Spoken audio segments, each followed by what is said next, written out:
to my channel. Today we are going to talk about Goofus Glass, and is there really such a thing as Goofus Glass jewelry?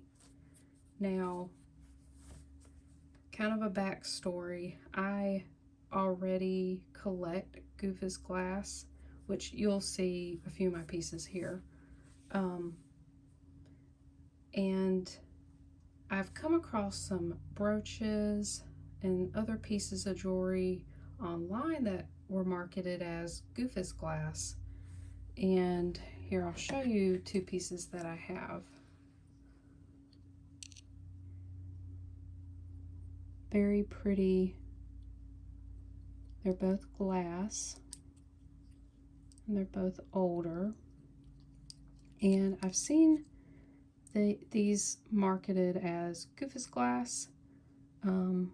Some other terms are reverse painted, because this glass has a design engraved on or incised on the back. These are actually molded.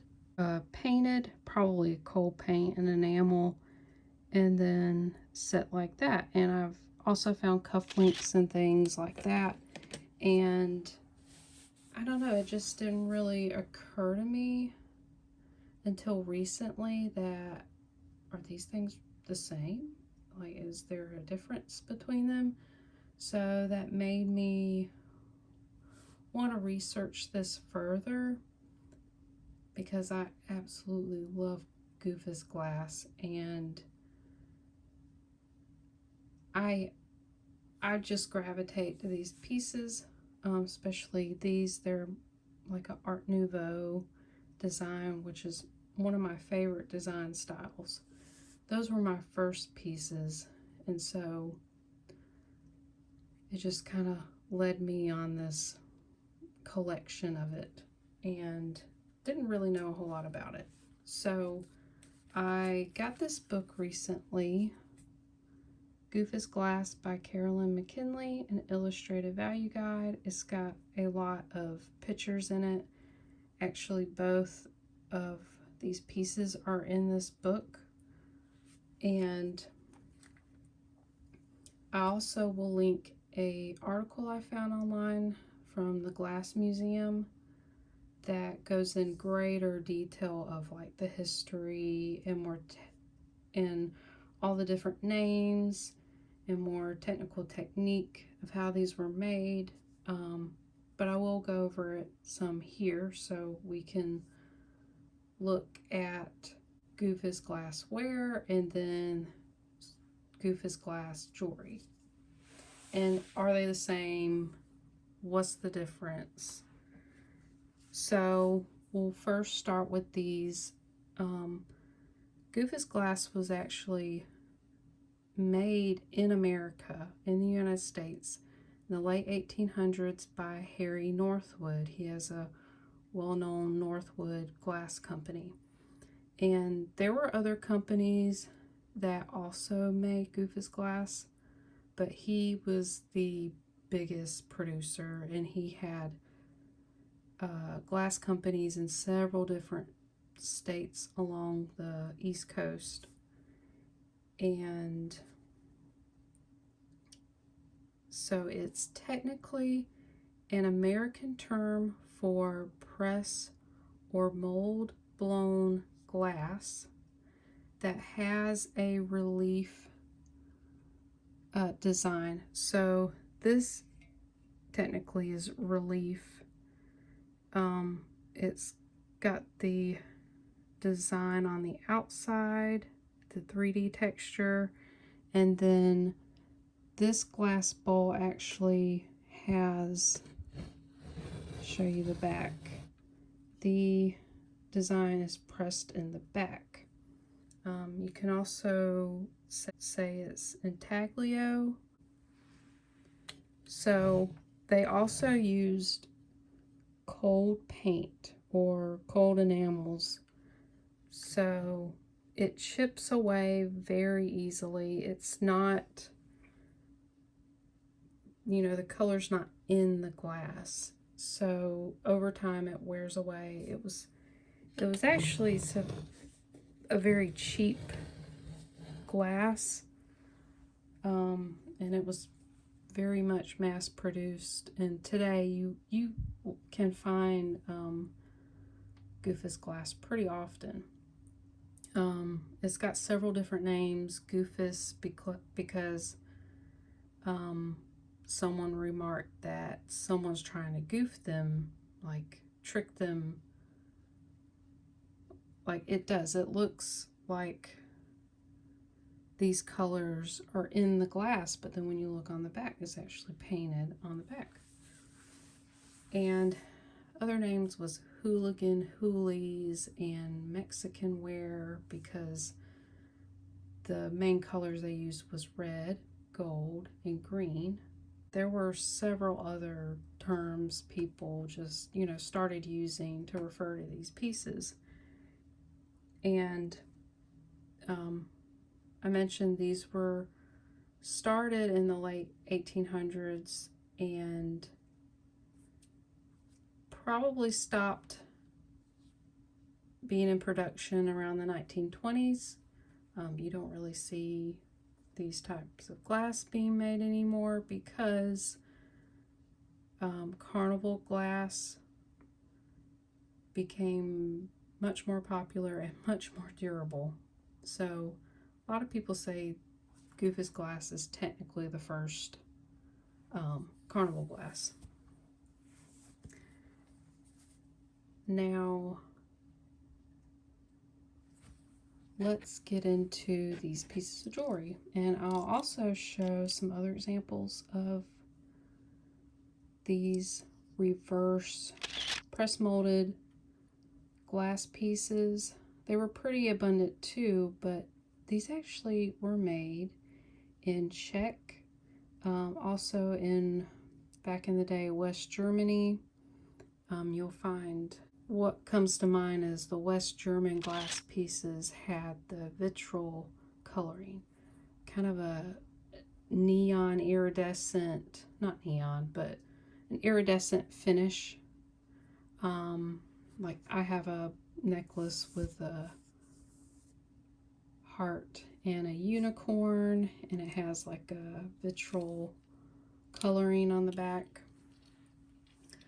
So those are just some examples of what we're talking about that people refer to as Goofus, but are they really? And my conclusion is no, they're not. They are press molded, and a little bit more of a backstory on how these were made. And I got my information from Sybil Yardstorf. You'll see me reference her a lot. I have 3 of her books, and this one is about the Bohemian glass, the Czech, and even some German glass, baubles, buttons, and beads.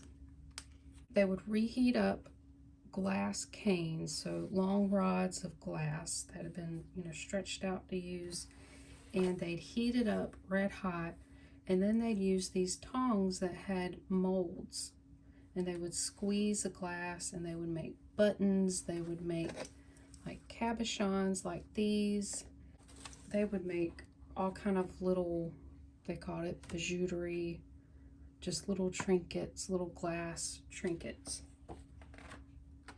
And one of the examples that look very similar to what we have here, like this one, it has the same setting. This was early 20th century, and it has a crystal cabochon, and it's been molded and painted Intaglio on the back. And this one has a mother of pearl backing, which a lot of them were made that way.